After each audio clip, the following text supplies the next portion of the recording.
Let's create some cool repeating patterns here inside of Photoshop using a hidden feature that not a lot of people know about.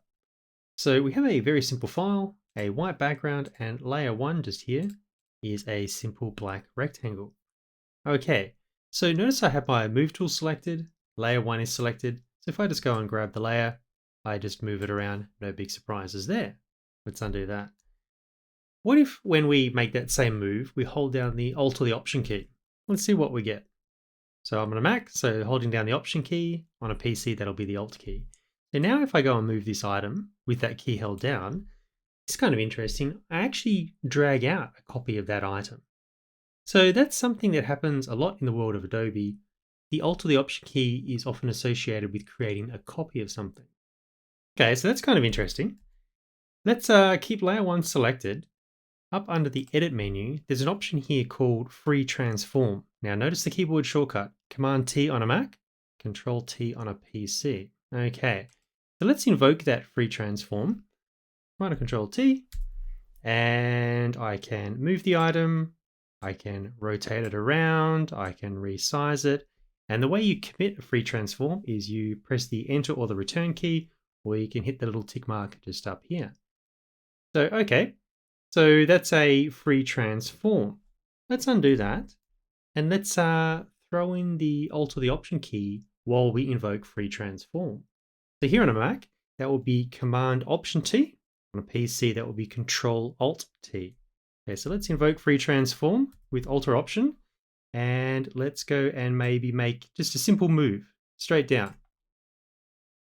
Okay, so nothing particularly special just yet. But this is going to get very cool in just a second, guys. Now notice I'm not making any other changes, okay? I'm going immediately to this next option. So we invoke free transform with Alt or Option. So now if we come up to the Edit menu, what we are looking for is not free transform, but the transform option below it, and specifically transform again. Now notice its keyboard shortcut. It's basically the same as free transform plus the Shift key, okay? So in the case on a Mac here, that's Shift Command T. On a PC, that will be Shift Control T. Okay, so back out here inside of my document, let's throw in, actually before I throw in the Alt or the Option key, I'll show you what that would do. So let's invoke that transform again. So Command Shift T, and you can see that what it's done is it's just repeated the transformation that I did a moment ago. So let me undo that. Let's, of course, this time experiment by throwing in the Alt or the Option key with that Transform Again command. So Command Option Shift T or Control Alt Shift T. Basically the entire left side of the keyboard, all those modifier keys, guys, plus the T key, okay? So let's do that now and see what we get.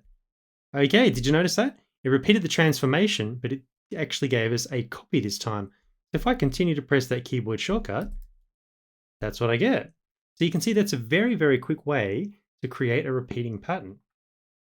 Let me just get back where we started and let's try this a couple more times. So let's invoke free transform with the Alt or the Option key. And maybe instead of just doing a straight move, I might even resize this guy a little bit and possibly even throw in a little bit of rotation. So maybe something like this. Okay, so I'll commit that. And now let's throw in the keyboard shortcut for transform again, with of course the Alt or the Option key. And this is what we get. Okay, so that's kind of cool. Let's try another variation. Let's move this save maybe down to the middle. And again, invoke free transform with our Alt or our Option key. Let's just go for a straight rotation this time. You can see, guys, if I'm rotating this, you can see this angle option changing just up here. So let's dial in a very specific number. Let's dial in negative 22.5, which is half of 45. Let's commit that and then throw in our transform again command with the Alt or the Option key. And that's what we get. Very cool. So I'm going to stop at that point there, guys, but just reminding you, so up under the Edit menu, you have Free Transform and Transform Again. Try throwing in the Alt or the Option keys when invoking those options, and you can create some really cool patterns. Hope that helps, guys. Catch you later.